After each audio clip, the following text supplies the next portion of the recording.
विद्यार्थी मित्रों, आज मैं सप्तशी संकुल में आपका हार्दिक स्वागत करती हूँ। आज की हमारी हिंदी के क्लास में हम कक्षा 8 में गद्य 5 सवाल बाल मन के जवाब डॉक्टर कलाम के, तो यह जो गद्य है हमने आगे के लेक्चर में देखा था, तो जहाँ से हमारा अधूरा है वहीं से आज हम देखेंगे। तो हमारा यहाँ से अधूरा है कि प्रश्नकर्ता चिराग जैन जो है वह कक्षा 7 में पढ़ते हैं और बॉम्बे कैम्ब्रिज से पढ़ाई करते हैं।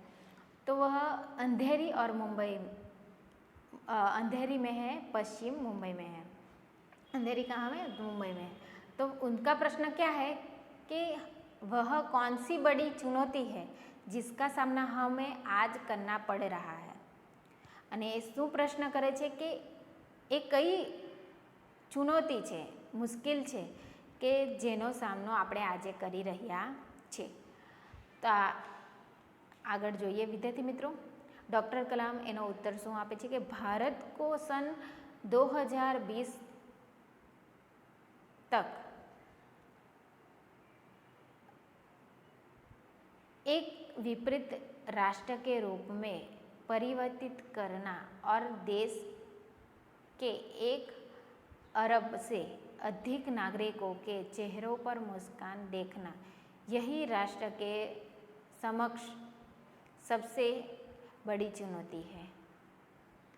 અને ડૉક્ટર કલામ શું કહે છે કે ભારત 2020 સુધી વિકસિત એટલે એનો વિકાસ, રાષ્ટ્રનો વિકાસ થાય અને તેમાં પરિવર્તન આવે, અને એ બધા પરિવર્તનોને કારણે દેશના 1 અબજો જેટલા જે નાગરિકો છે એ નાગરિકોના ચહેરા પર સ્મિત જોવા મળે, એ સૌથી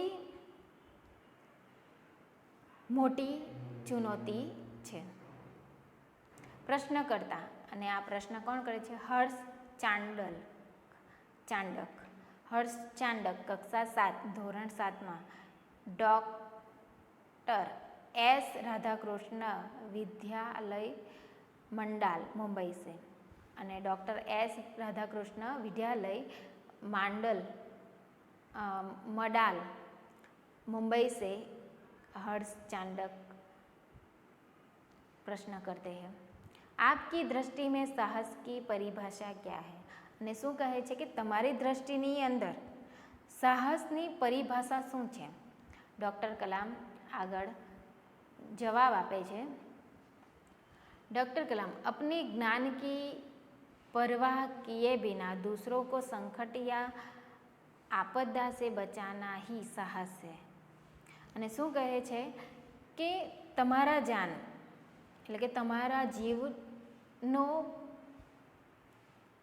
જીવ છે એની પરવાહ કર્યા વગર, તમારી જાનનો પરવાહ કર્યા વગર તમે બીજાનો જીવ બચાવે, સંકટમાં છો અને એનો જીવ બચાવે, તે સૌથી મોટો સાહસ છે। પ્રશ્નકર્તા તરુણ પટેલ કક્ષા 8 સ્વામિનારાયણ ઇન્ટરપ્રેટેડ સ્કૂલ લંડન, અને તરુણ પટેલ જે છે એ કક્ષા 8માં ભણે છે અને એ લંડનથી છે। તેનો પ્રશ્ન શું છે કે हम प्रवासी भारतीय मातृभूमि के प्रति गर्व की भावना कैसे विकसित करें? कि अमे प्रवासी छीए અને ભારતના જે પ્રવાસી છે એ માતૃભૂમિ પ્રત્યે ગૌરવની ભાવના કેવી રીતે ગૌરવની ભાવનાનો વિકાસ કઈ રીતે કરે? ડૉક્ટર કલામ શું કહે છે? ભારતીય મૂળ का कोई भी व्यक्ति एक बृहद ભારતીય પરિવાર કા અંગ હૈ, અને શું કહે છે કે ભારત મૂળનો જે વ્યક્તિ, કોઈ પણ વ્યક્તિ છે એ ભારતના પરિવારનો એક અંગ છે, શરીરનું એક અંગ છે। और उसे हमारे देश की सांस्कृतिक विरासत पर गर्व है, અને તે જે ભારતનો મૂળનો વ્યક્તિ છે અને એ ભારતનો પરિવારનો એક અંગ છે, એને ભારતની જે સંસ્કૃતિ છે, જે ભારતની સંસ્કૃતિ છે એ વિરાસત પર તેને खूब गर्व હોય છે। सौभाग्य से आप लोग ऐसी स्थिति में है कि अपनी मातृभूमि से अच्छी तरह से जुड़े हुए हैं और यही आपके लिए गौरव की बात है। અને શું કહે છે કે સૌભાગ્યની વાત છે કે તમે જે લોકો છે એ બધા એ પરિસ્થિતિની અંદર છે કે તમે બધા માતૃભૂમિ સાથે જોડાયેલા છે અને એના ગૌરવની વાત, માતૃભૂમિ એ તમારા માટે ગૌરવની વાત છે। તમે માતૃભૂમિ સાથે જોડાયેલા છે એ તમારા માટે ગૌરવની વાત છે।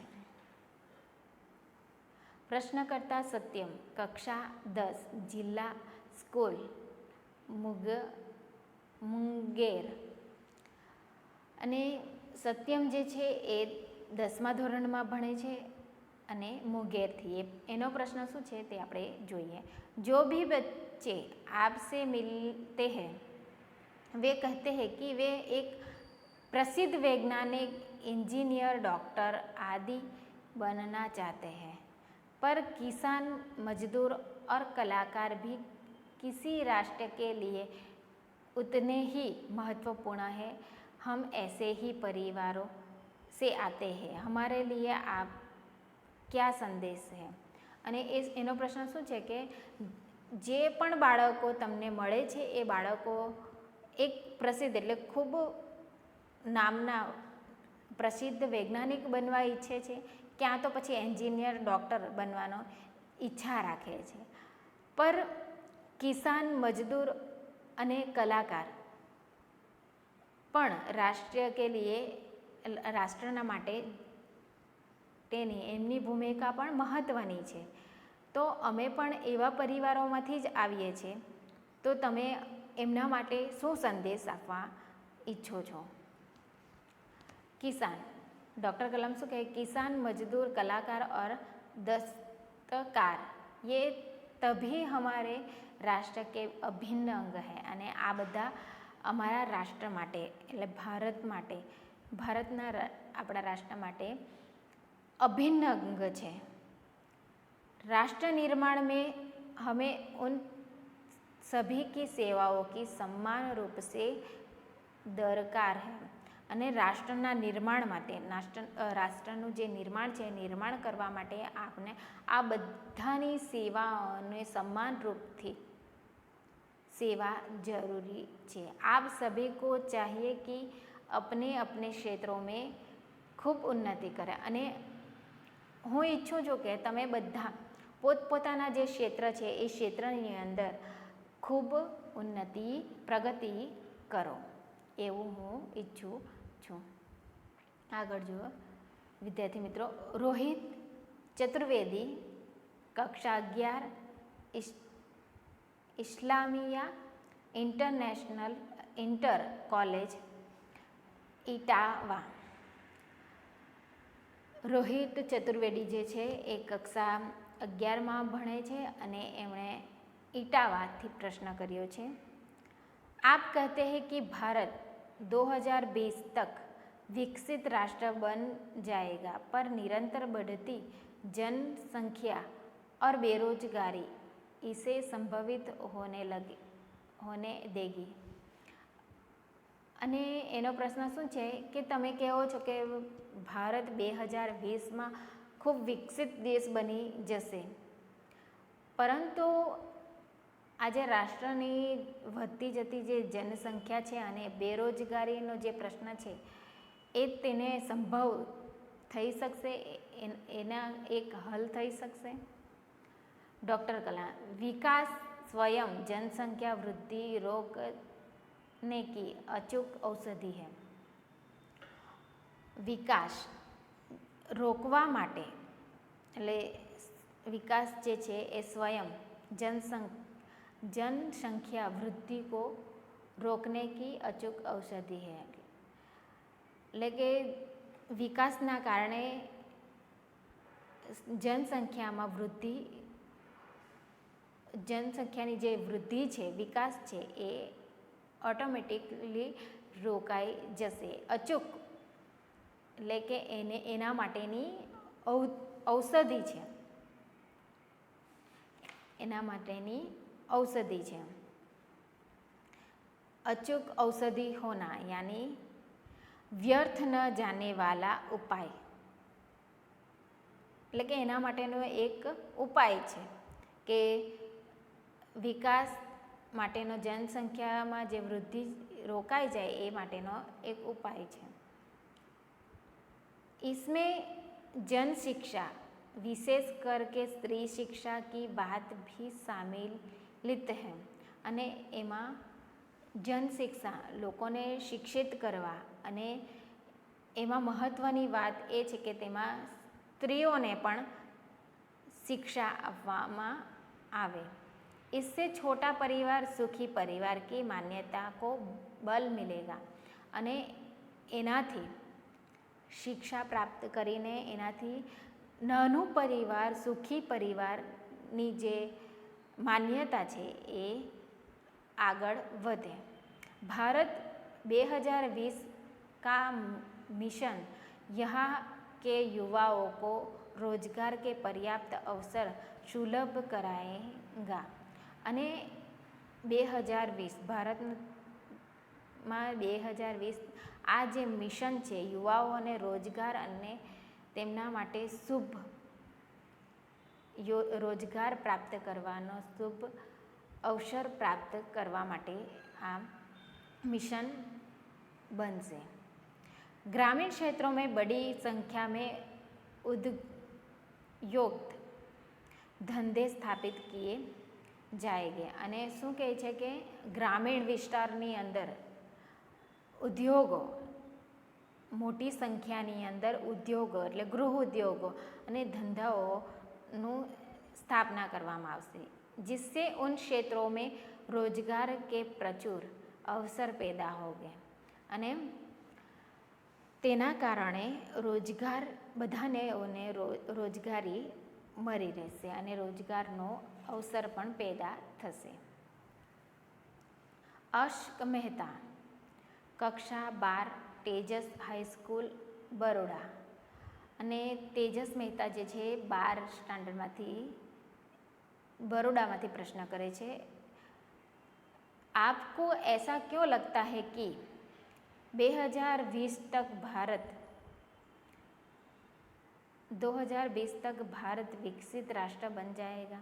અને એ પ્રશ્ન કરે છે કે તમને એવું કેમ લાગે છે કે 2020ની અંદર ભારત વિકાસશીલ રાષ્ટ્ર બની જશે. डॉक्टर कलाम, भारत की जनसंख्या 1 अबज से अधिक है. અને શું કહે છે કે ભારતની જે જનસંખ્યા છે એ 1 અબજથી વધારે છે. इसमें 54 करोड़ लोग 25 वर्ष से कम आयु के हैं. અને એમાંથી 54 કરોડ જેટલા લોકો 25 વર્ષના આયુના છે. એ हमारी राष्ट्रीय शक्ति है અને તે આપણા રાષ્ટ્રની शक्ति છે. भारत को 2020 तक विकसित राष्ट्र में परिवर्तित करने के लिए हमारे पास प्रचुर प्राकृतिक संसाधनों के साथ ही सुनियोजित का भी उपलब्ध है. અને શું કહે છે કે 2020માં વિકસિત રાષ્ટ્રના પરિવર્તન માટે આપણી પાસે પ્રચુર પ્રાકૃતિક એટલે આપણી જે પ્રાકૃતિક સાધનો છે તે સુનિયોજિત એટલે કે अच्छी तरह सोच समझ कर विचार कर उपलब्ध है.